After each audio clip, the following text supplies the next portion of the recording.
Hi guys, welcome back to Data Every Day.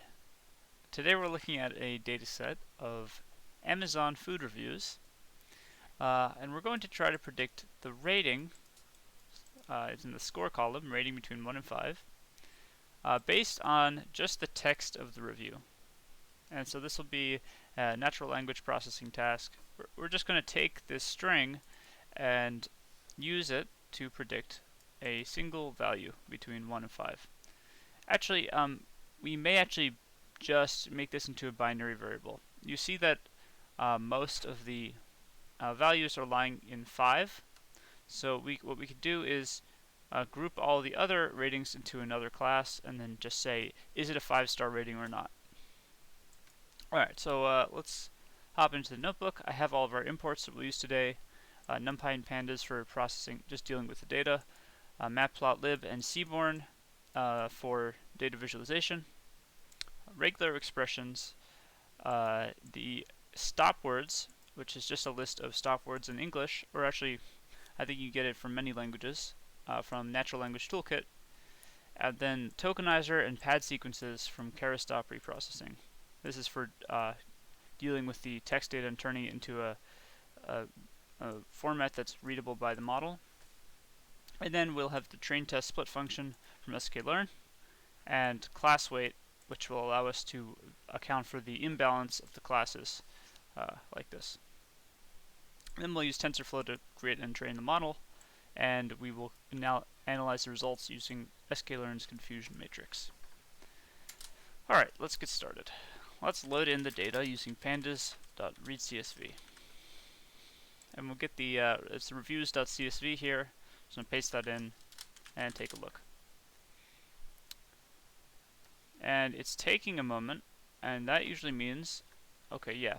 So we have 568,000 rows, and this is good. Having a big data set is very useful, but because we're just doing a quick tutorial here, I'm not trying to, it's not so important that we get as much data as possible.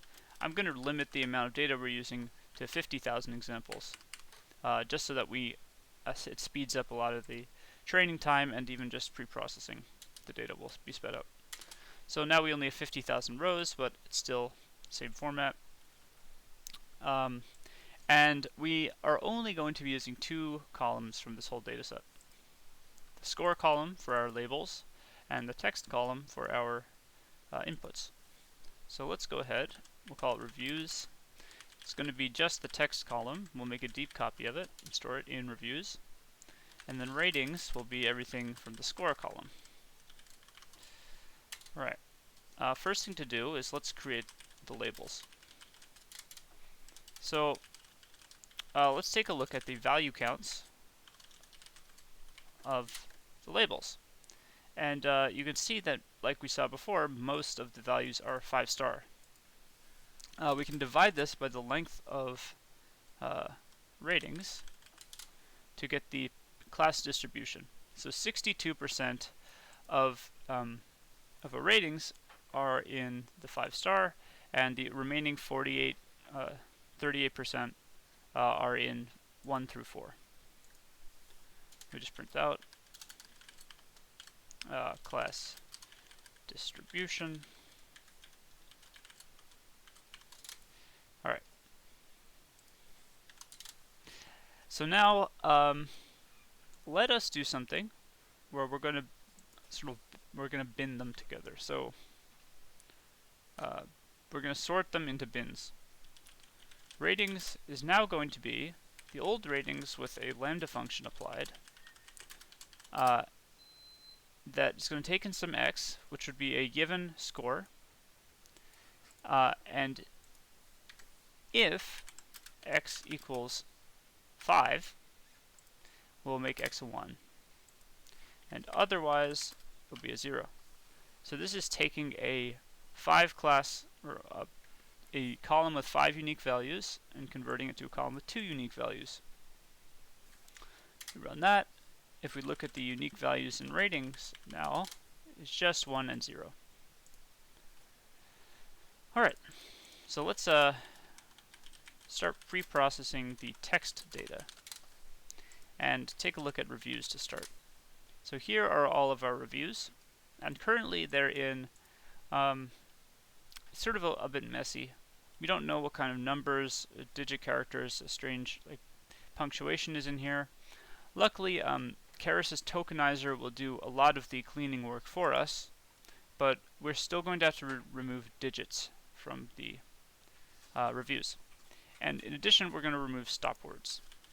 So stop words comes from the natural language toolkit, dot words in English. And if we take a look at them,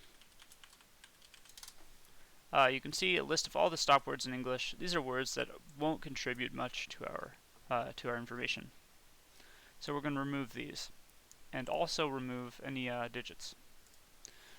So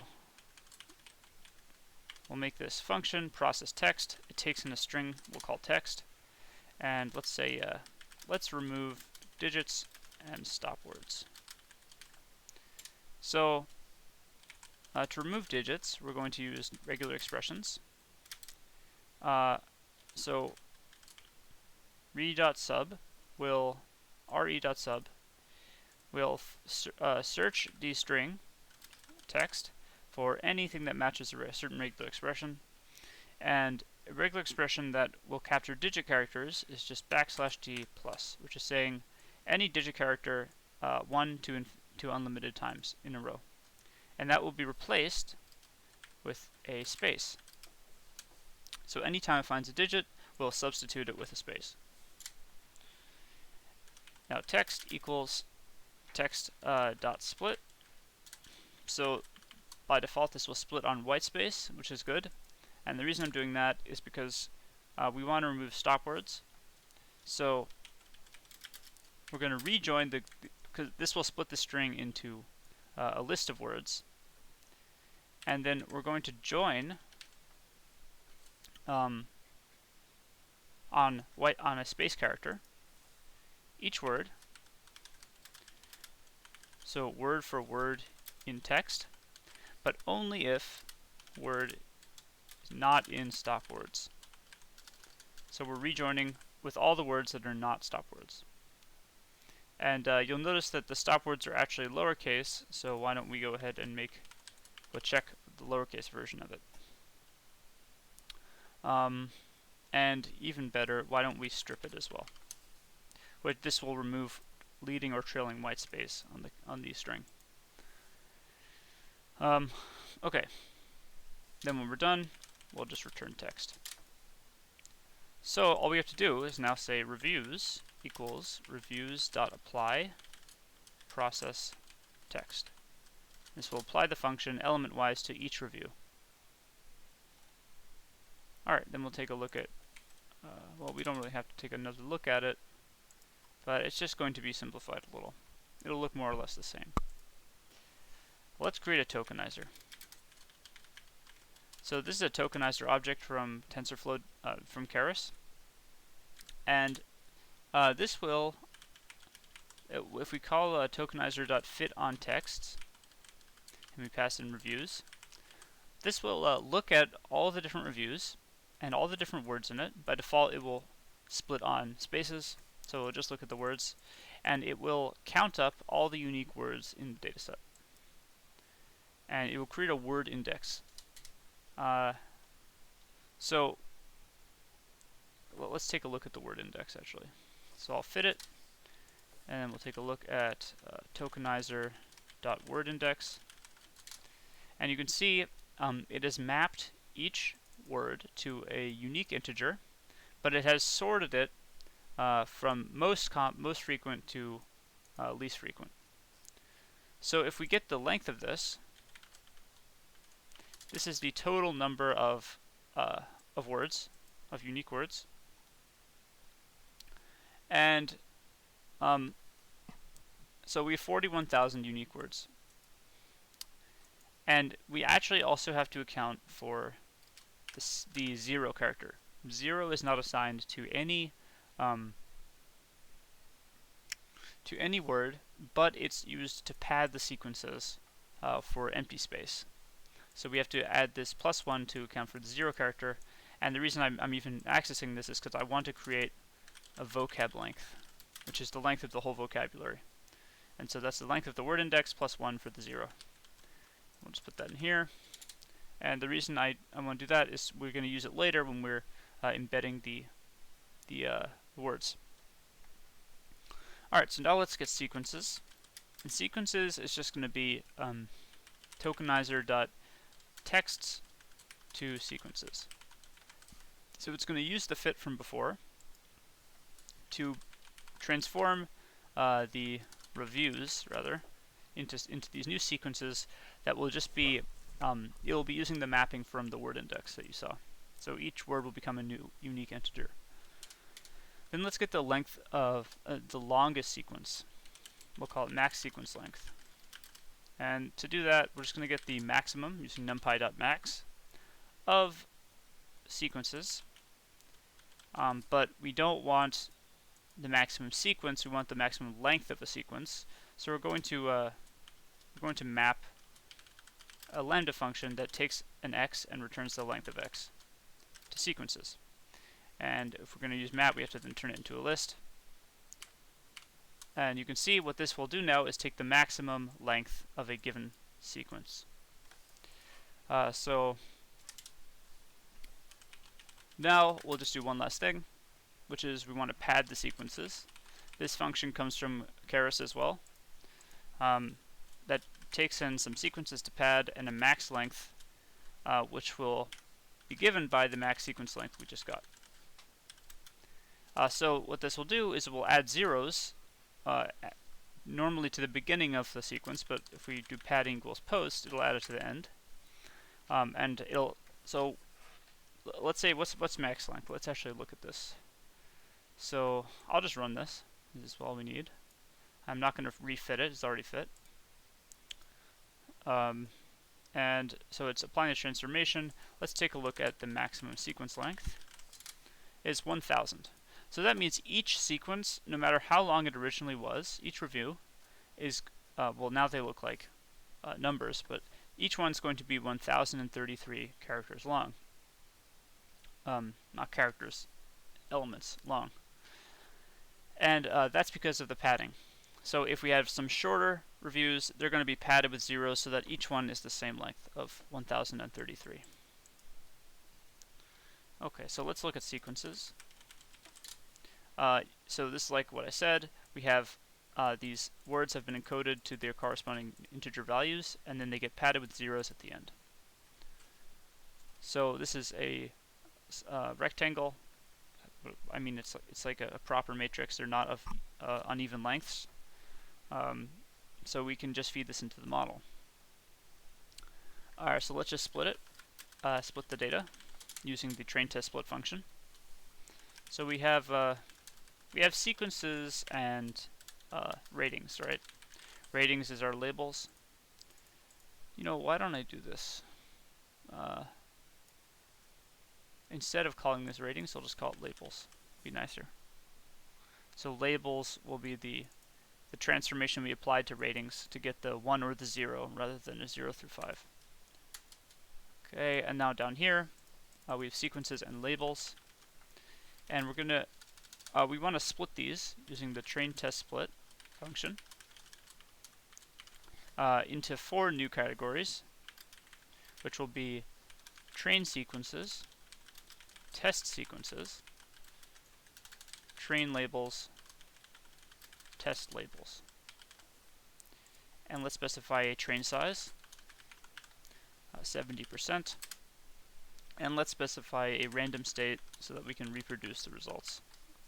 This can be any number, just choose 100. Alright, we'll run that.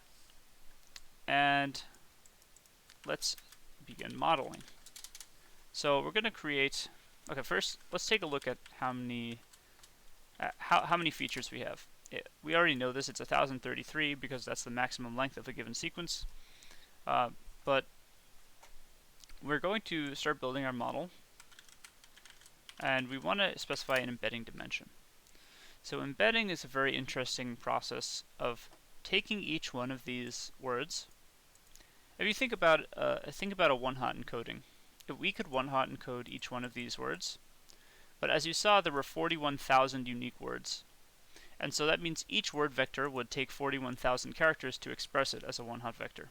You'd have a 1 in one place and 41,000 other zeros. So that's inefficient to use such a big vector to represent the word. In addition, it doesn't capture any sort of relational information about words to other words. So what we can do is use an embedding layer. So tf.keras.layers.embedding, and this layer is really cool. It will take each word represented as a unique integer and send it to a vector in a space with dimension of our choosing. So let's make it 64-dimensional vector space. This will send each word to a 64-dimensional vector somewhere in 64-dimensional space, which, as you think about it, only takes 64 values to represent the vector, as opposed to the 41,000 values that we would need for a one-hot encoding. One-hot encoding is also called sparse encoding. This would be considered a dense encoding. So the other cool thing that the embedding layer does is the location to send the words is actually learned by the model. So it ends up sending the words to the most optimal locations, whether that be grouping words that are similar together, or grouping words that have some sort of inherent meaning into places. We don't really know what it's doing, but it's putting them in the best places, we can assume, the places that will minimize the loss function. Alright, so let's put, it needs an input dimension, which will be the dimension of the original one-hot vectors of a given word, which is the vocab length. This is like 41,000 or something. And it's going to map those to this new dense encoding, which will be the output dimension. And that's the one we choose. That will be embedding dimension. So we're taking this 41,000 character vector, or element vector, and we're mapping it to a 64 element vector in our new space. And then we also need an input length. This will just be the maximum sequence length. And we'll call this embedding. And let's just get an input layer up here. Inputs equals tf.keras.input. And the shape here is going to be 1033, a vector of length 1033. But that's also just called max sequence length. Alright, so we'll feed the output of inputs into embedding. And we'll feed the output of embedding into a recurrent neural network. Recurrent layer, I should say. So recurrent neural networks utilize time dependency. They're good for time-dependent data because they take in as input a new word, but also the previous word, and so it loops within itself. So it's recurrent, and that allows it to take into account the context of a given word in relation to the ones that came before it. If we use a bidirectional recurrent neural network, we can take into account the future and the past. So that's what we'll do. We're going to use a GRU, which is a simple version of a long short-term memory network, which is, I'm not going to go into the specifics of it, but it's very interesting to take a look if you're interested. We can get this with tf.keras.layers.gru, and GRU will take, well, we can just put it here, take some number of units. So this is sort of like just a dense layer in this sense, that whatever came before it will be mapped onto these units. So I think that the output of embedding is going to be 64-dimensional. That's going to get mapped to these 256 inputs to the GRU with some weights. And then the GRU, we have two options. We can either return the final state after it's looped as many times for as many words as there are, or it can return the state, the final state, after each loop. And that's what we'll do with return sequences. So this will return all of the different sequences that it generates after each loop. So return sequences equals true. Okay. And so what I'm going to do now is wrap it with tf.keras.layers.bidirectional. And this is what gives it the ability to go both ways, take into account the past and future of the current input. So here we'll pass an embedding, and then this is going to output a not a one-dimensional vector, but a matrix of values, because it's going to return all the sequences. So what we need to do is then flatten it, so that we can get all the sequences next to each other, so it's one long vector. So tf.keras.layers.flatten, just going to take in GRU layer output, and then we can send this straight to the outputs. tf.keras.layers.dense, and we'll have one activation, which will just be the sigmoid activated probability estimate for whether or not a given review is 5 stars. So sigmoid activation, one unit, and we'll pass in values from flatten. Okay, that was a lot. Let's create our model now. tf.keras.model. We'll pass in inputs and outputs, and let's just print a summary of the model. And we can also use tf.keras.utils.plotModel to plot the model in a graphical format. Alright, so we have the input, gets passed into the embedding, it gets embedded, then it's fed into a bidirectional GRU. The output of that is flattened, and then it's sent to our final prediction. And you can see here the parameters exist in the embedding layer, which is where to send the words, in the bidirectional GRU, and then the final dense layer that connects the flattened output to the final prediction, single value. Okay. You can see this is 512 because we have a 256 unit GRU and it's bidirectional, so it doubles it. So now let's train the model. Before we start, I want to create some class weights. The reason for this is, if you remember the class distribution from before, here we can just throw this again down here, except do it for labels. Oh wait, length of labels. Why is it saying there's only one?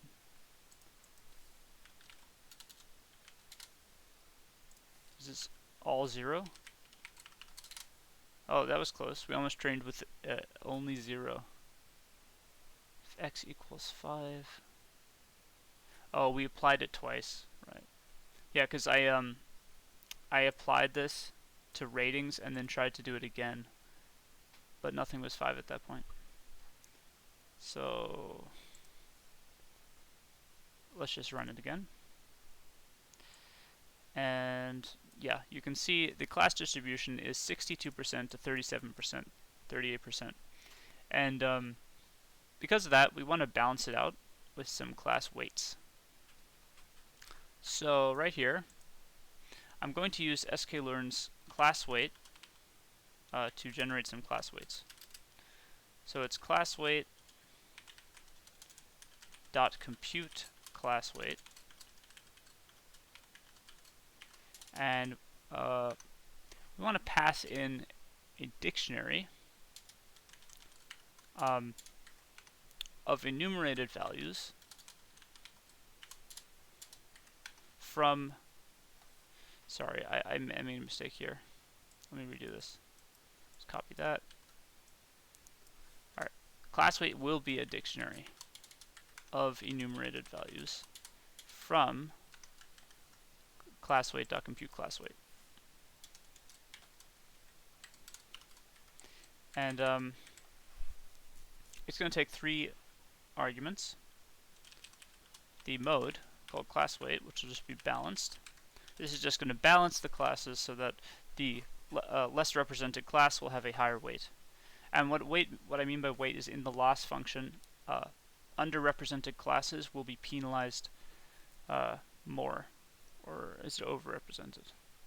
I don't know. They'll be balanced out based on the loss function, the way the loss function penalizes some classes versus other classes. And then we pass in the actual classes, which will just be the unique values in our ratings, so labels.unique, which will just be 1 and 0. And then we'll pass in the y, which will be the actual values to compute the class weights from, which will be labels. Alright, if we want to look at them after, we can see so there are more there are more zeros. No, there are more ones. Right. So the ones have a higher weight. Okay. Yeah, so there's more ones and fewer zeros. So the weight is higher for 1 and lower for 0. This is saying if we get a 1 wrong, let's penalize it more. If we get a 0 wrong, let's not penalize it as much.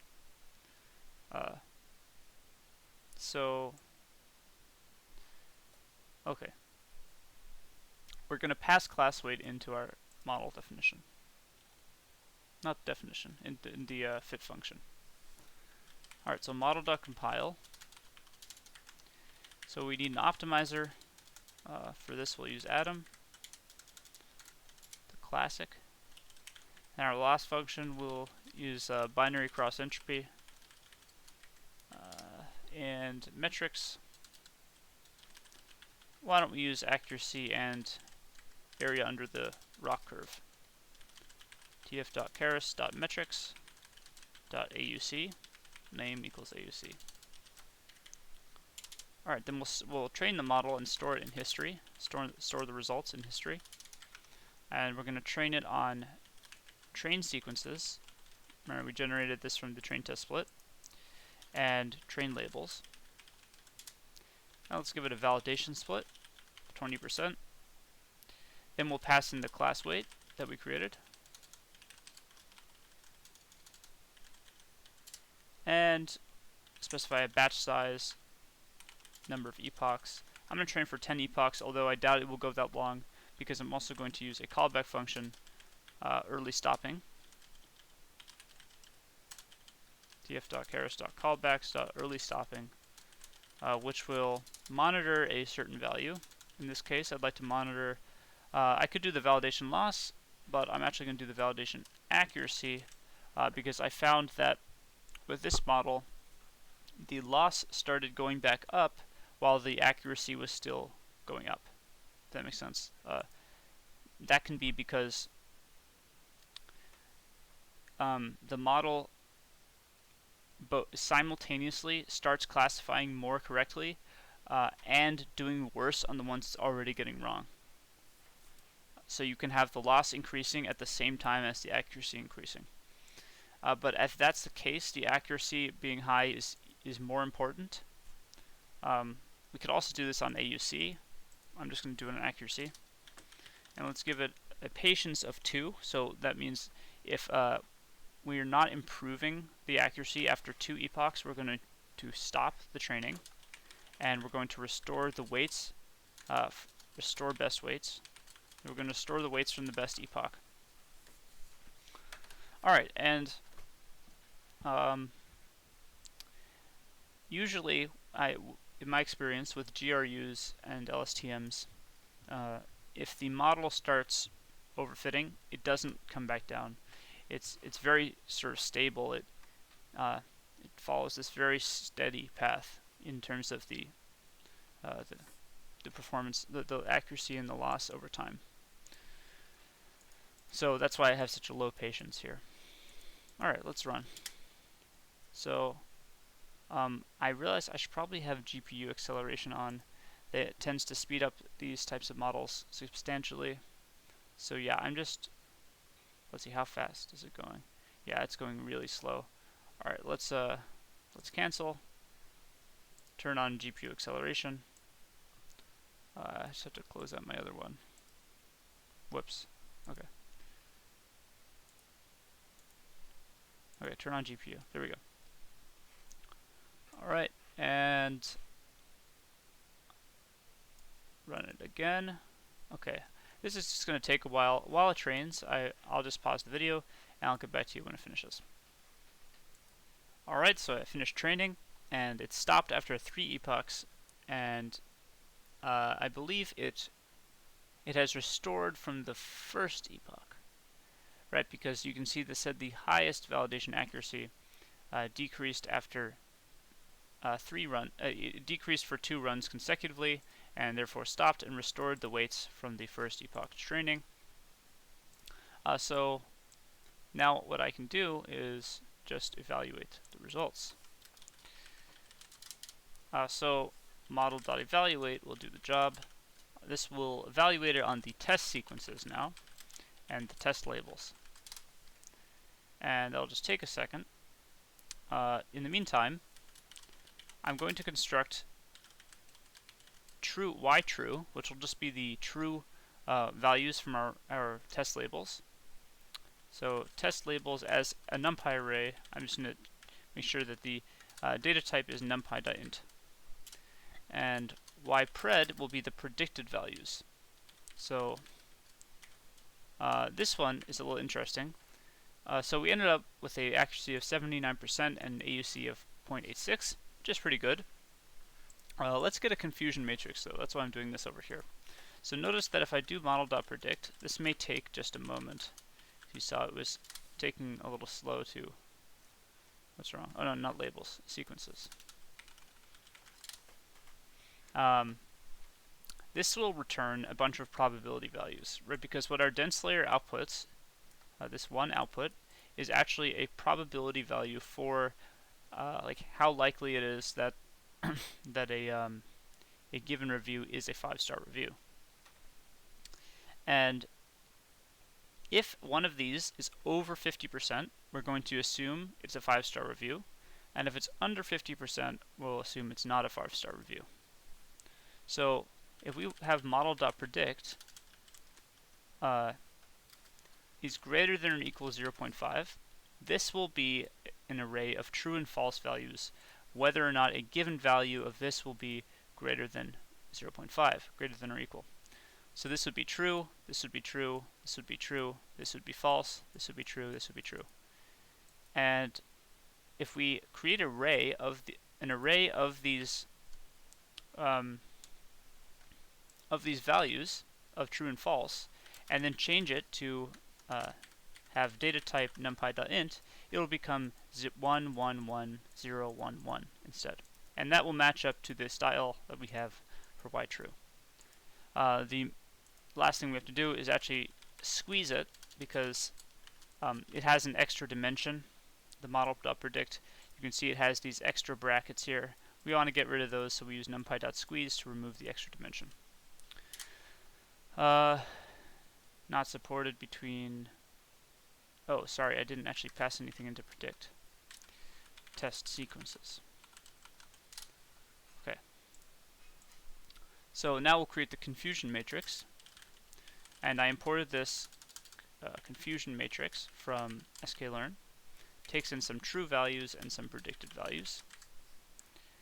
And then let's plot it in a new matplotlib figure with fig size 6x6. And I will use Seaborn's heat map to generate heat map from the confusion matrix. And let's turn on annotations so we can see the actual number of true positives, true negatives, false positives, false negatives.